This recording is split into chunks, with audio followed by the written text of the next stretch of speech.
Welcome to my beginner's guide to Iron Man in Marvel Cosmic Invasion. The game is still new at this point, but I'm really liking this character, so I'm going to walk you through the basics, some advanced techniques, and some combos. Feel free to skip around if you're looking for something specific. We're going to be talking almost entirely about Iron Man as a solo character. What you'll learn about this character will naturally help you incorporate him into team play, and yes, we will briefly cover his assist options, but on high difficulties, you will end up with a dead teammate at times, and it's important to know how to handle a solo character. Since Iron Man has such powerful long-range options in his regenerating special attack and his incredible proton cannon super, it's expected that one of his drawbacks would be the range of his normal attacks. Specifically, his jab is short, compared to Wolverine's claw jab or Phyla-Vel's big swinging sword.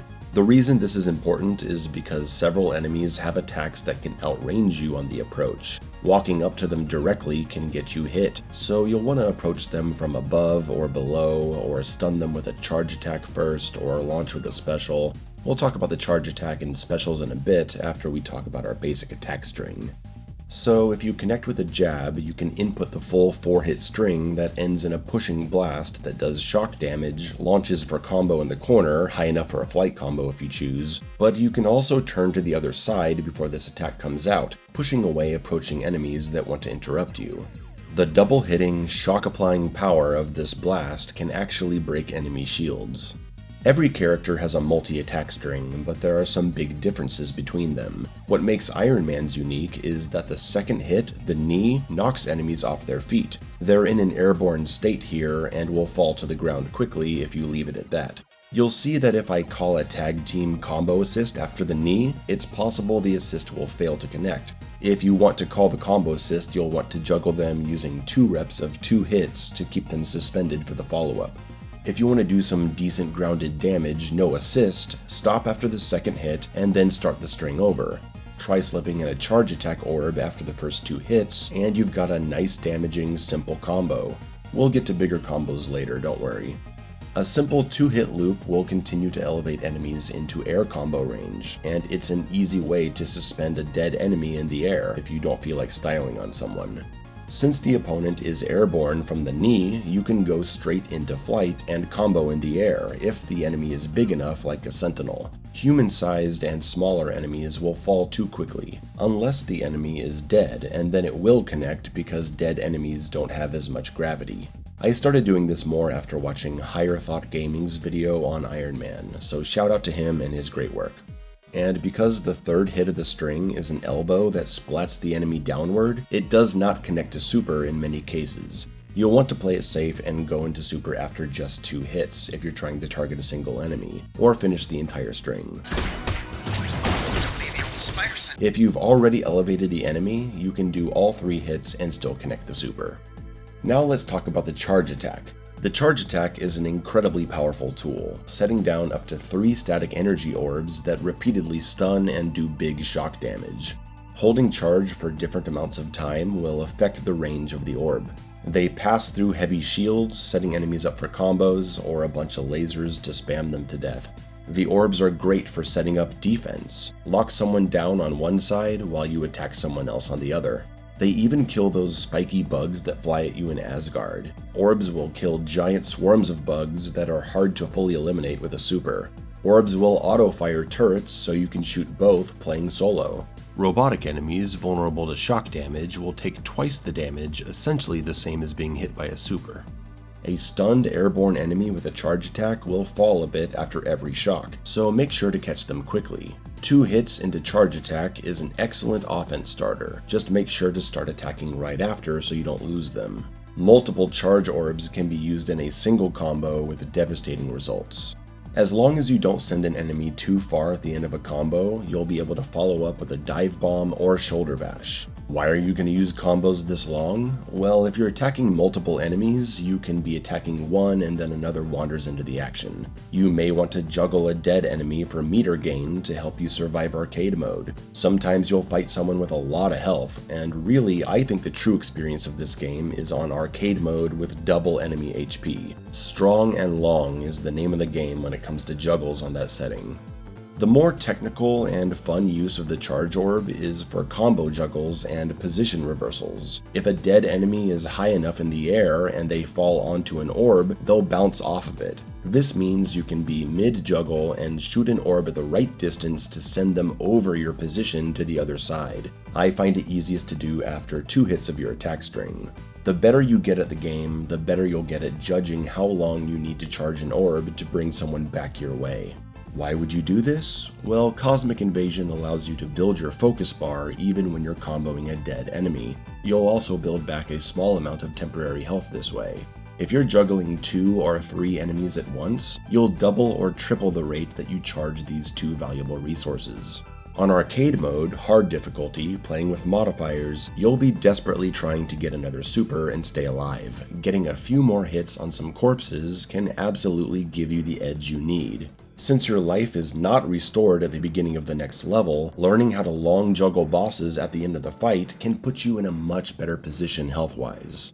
But not all combos are so easy to pick up, you gotta catch them. This is where the shoulder bash and laser come in. These tools are obviously useful throughout the fight, and they both launch for combo. A single laser will launch, and you can chase them down across the screen with dash laser until you're in the corner. Seeing any enemy get launched when they're too far from you means you can just start shooting lasers until you can go pick it up. Parries and supers both launch with enough time to catch with either a laser or a shoulder bash. Parrying a projectile will give you 2 seconds of free laser shots, so combined with the 8 you have, you can really spam it when this happens. It's incredibly good in the Hela boss fight since she has so many projectile attacks and tends to sit in one place for a while.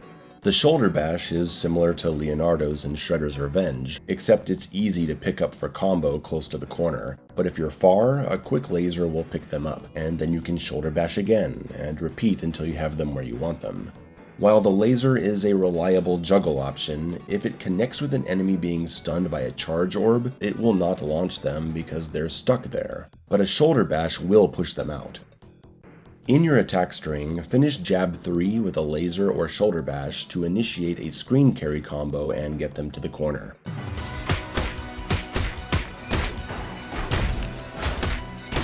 Don't need the old spider sense to figure out there's trouble down. These position change combos have their strongest value in watching your back essentially. If the enemies you want to focus on can be pushed to the corner, you can avoid the enemies approaching from the back who want to interrupt you. Next, I want to talk about aerial strategy. Yes, he can fly, but it's kinda dangerous since so many enemies will try to anti-air you. If you trigger an aerial super, flight canceling lets you bring it down, hitting a bunch of targets. And it's kinda tricky, but if you do a full aerial attack string, you can flight cancel the last hit and make the energy blast hit someone on the ground too. Now let's talk about the ground pound. A jump into attack will dive bomb into a ground pound, and this move is underrated. It's dangerous to toss out randomly because you can get anti-aired, but the properties of this attack are amazing. It's splash damage, so it hits everyone in the area with a pretty wide radius, and while it does small damage, it launches everyone for combo. Dive bomb can be used after a full attack string to catch a falling enemy and combo them. Dive bomb can be strategically timed to hit enemies as they're getting off the ground, so they don't have time to react and counter you, unless they're armored. And here's something I personally think is awesome. Flight canceling and pressing attack results in a short dive bomb, but if you wait until you're just above the ground, you can get the ground pound only. Doing a neutral ground pound like this is a badass combo juggle option, a great anti-wake up option, and most importantly, this works as a defensive option that can also benefit air combos. If you launch enemies and take flight to do an air combo, you can recognize that enemies are approaching and flight cancel ground pound to push them away. If you time it right, you can relaunch your juggled enemy at the same time. Hey! What? Huh? What? Oh, no. Oh, no, don't step on the keyboard. Alright, come here. Okay. You wanna say hi?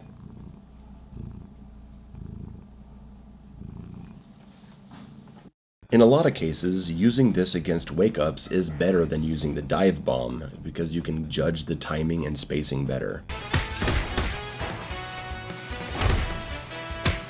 As for assists, his options are pretty good. He's got a high damage combo string that can hit grounded and aerial targets. His tackle is fine, I suppose, or maybe it's great, I don't know how everyone else's compares. But the laser is a pretty nifty way for any character to pick up stray launchers and convert them into full combos. Swapping in Iron Man during an offensive moment will cause his entrance to be the shoulder bash, beautifully setting up combo damage on the ground or in the air. An underused assist option is the launcher swap, L1 plus jump. What this does is swap in your teammate with a launcher, but you need to either do it raw or wait a tiny bit after your attacks, because it can't be connected to attack strings immediately like all the other assists. You see how Iron Man does this sad little knee attack? That's his launcher swap. Yeah, not great. But if you connect with it, it'll swap in your teammate, probably with some kind of dive bomb attack that can lead to a combo and hit everyone in front of you. You can set it up pretty easily after you've already launched with a couple hits. Pretty handy if you need to switch to build meter with your other character. This is in fact different than simply swapping your teammate in with the assist button. You'll see that Iron Man comes in with a shoulder bash if you do that, but if you use launcher swap, he comes in with the blast from the end of his attack string, which is far more damaging, applies shock, and can hit multiple enemies.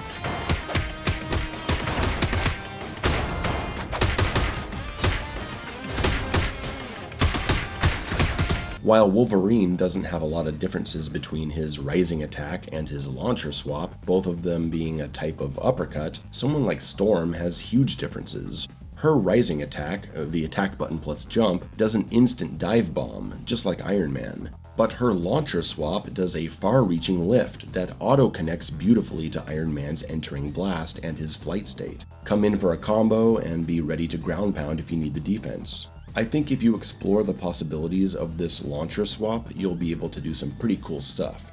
That about does it for what I wanted to say about Iron Man. If there's more to the character that I forgot and you think it's important, please leave it in a comment below. Thanks.